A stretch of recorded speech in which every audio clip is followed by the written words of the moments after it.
So as you know, I fill an IBC tank every day that it's mostly sunny with the well. Now the well is tied into the solar panels.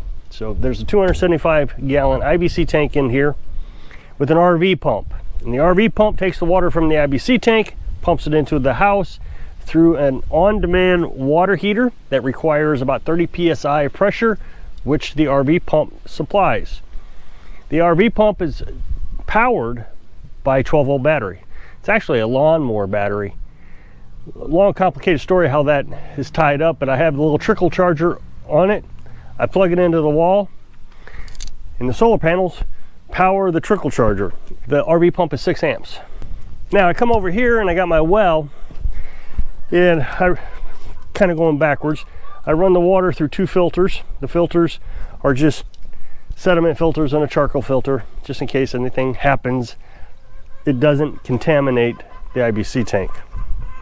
And then I have this old antique well that is about 100 feet deep. I've had all kinds of issues with this thing, but it's running fairly perfectly now. It's a fine balance, but it's running perfectly. Very clean water coming out of it. And this, like I said, is tied into the solar panels. So you can see that I got a light switch here, which runs down to the inverter. And so each day I come out, I turn on the inverter. I walk down there, turn on the inverter. It gives me a little bit of exercise. It's 100 feet down there, 100 feet back up the hill. I come up here, turn on the switch, water shoots out. Now, I've told you in the past, this well used to get dirty all the time. Groundwater, surface water would go down in there and get it dirty. Another thing that can happen is this pipe, or the well pump, falls down. It's on this rope here, and the rope stretches. Now a lot of people tell me that what I need to do is put a clamp around the pipe, that way the pipe can't fall down. The problem with that is you're not supposed to put any weight on the pipe. That's why you have a rope. The rope holds the weight. Remember, you got joints down there, connections, and if you had 200 pounds of weight on that, those connections could break apart, and then you got a pump just hanging there. So you put it on a rope. If the rope were ever to break, then the backup is the pipe. And then if something happened there, the last thing you got is the wire. Now the problem with the wire is it's just screwed into the light switch. So you want it on the rope. But like I said, the rope can stretch, so that makes this pipe fall back. And when it falls back, it gets into the sediment of the well, into the bottom of the well, and starts to bring up dirt. Again, it's an old antique well, and it has filled in a lot over the last 50, 60 years.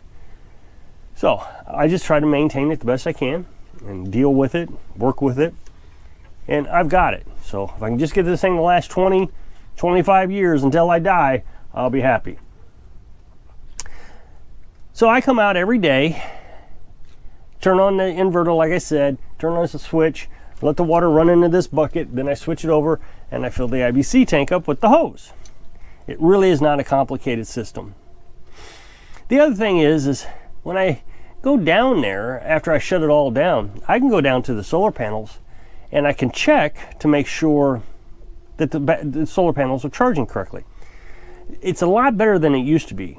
Before, I had one inverter, and I never went down and looked at them. Of course, it would never have ran anything like this, not back then. And so about every 6 months, I would notice that I'm starting to lose some charging. It's not charging quite as good. But I didn't go down every day to look at it. It was like every 6 months, I go down and look at it and like, there's something wrong. So then I would spend an entire day or two going through the entire system, figuring out what has failed.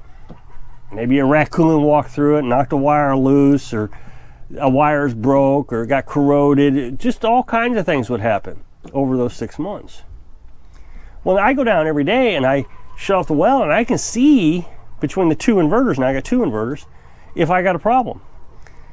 After I shut off the well, I should be running close to 25 to 30 amps on both inverters. I keep saying inverters, I mean charge controllers. So the charge controller on one, 6 of the panels go to one charge controller, 6 of the panels go to the other charge controller. And so they both should read 25 to 30 amps. And they should both be equal.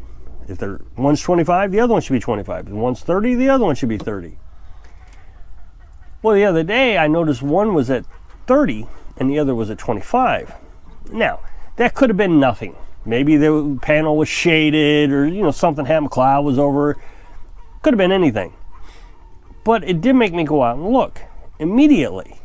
And I noticed that there was a wire. I mean, as soon as I walked out, I saw the wire was loose. Apparently a deer or a raccoon or something had run through and knocked the wire loose. So instead of waiting 6 months and having to spend all day to repair this thing, I went out and was able to repair it in just a couple seconds. It was no big deal. So there's something to say to go out and check your systems frequently as a part of daily routine. I understand preventive maintenance. I was on a submarine. You'd go around and you do your preventive maintenance once a month, once a week, whatever it was, once a day. But when you're actually using the system and you're noticing, what's that leak for? Why is that leaking? I saw that on the IBC tank. A few years ago, the pipe going from the IBC tank to the pump had a leak. And I noticed that we were increasing over a couple days, I've noticed, 2 or 3 days, that we were using more water than normal. It didn't make sense. So I knew we had a leak. Got into it, opened it up, put a piece of cardboard underneath the hose, the pipe, and it was dripping on the cardboard. I always use cardboard because you can see the drip easier. So if you're always observing your systems, you're more likely to catch problems before it becomes a real serious problem or a costly problem. It's like when you drive your car. You should listen to the car every time you get in it. Different noises, different feelings, different vibrations. And you should address them right away to see what it is. You take that to the mechanic, they're going to be searching around forever trying to figure it out because they didn't know how it drove before. Yeah, they can take it for a test drive, but that doesn't tell them anything. If I just felt something different. Same thing applies. So my water system is probably one of the systems that is complained about the most of all the things I do. For whatever reason, people just do not like this tank sitting here with an RV pump. They just don't like it. They don't like how I keep it warm. There's just nothing about it they like. They have better solutions.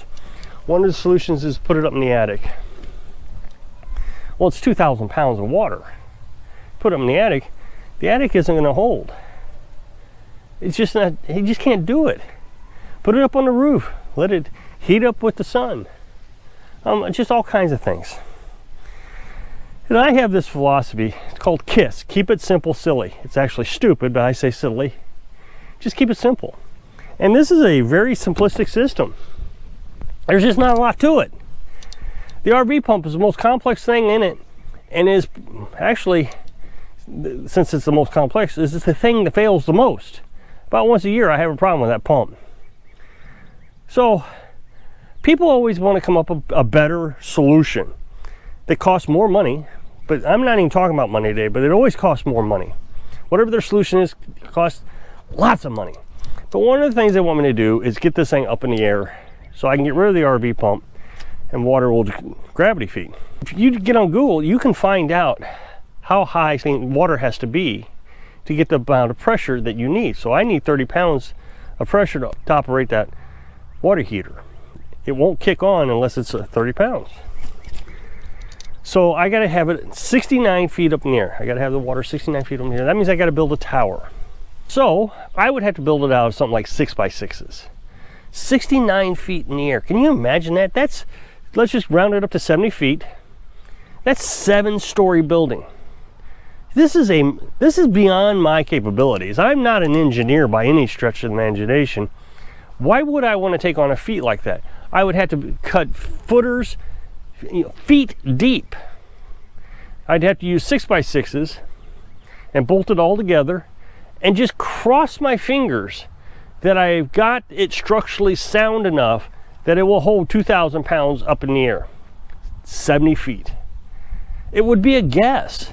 That's all it would be. I wouldn't have any mathematical experience or knowledge on what I need, how much 6x6 can hold, how many braces I would need, it would just be a guess. And then you would have to constantly maintain it. You'd constantly be climbing up it, looking for structural integrity. Is anything broke? You'd be stressed out every time a windstorm came through. Is it gonna hold? Whereas this, I don't worry about it. It gets down to -4, you know what, better drain that RV pump, it might freeze. That's the stress of the day, of the year that we have. I'm not a big fan of the idea of building a tower when a $19 pump is all I need. And 10 minutes a day to fill this thing. That's all I gotta have, is 10 minutes a day. Now the other thing I would have to do in order to fill something that tall, I'd have to get a bigger pump, a well pump, because the well pump I have wouldn't go 200 feet up in the air. It's a 110 pump. It's designed for a 100 to 200 foot well. So you're trying to get this up 200 feet. And since I'm already downhill from the well, I'm uphill here, so I'm probably another 10 feet higher than the well is down there, maybe even 15 feet. So you're just constantly adding distance to it, which is, you're gonna have to get a bigger pump, which means I need more solar panels. I would probably need 12 more. I got 12 now, I need 12 more. Plus 2 new charge controllers, plus a ton more batteries, probably 8 to 10 more batteries.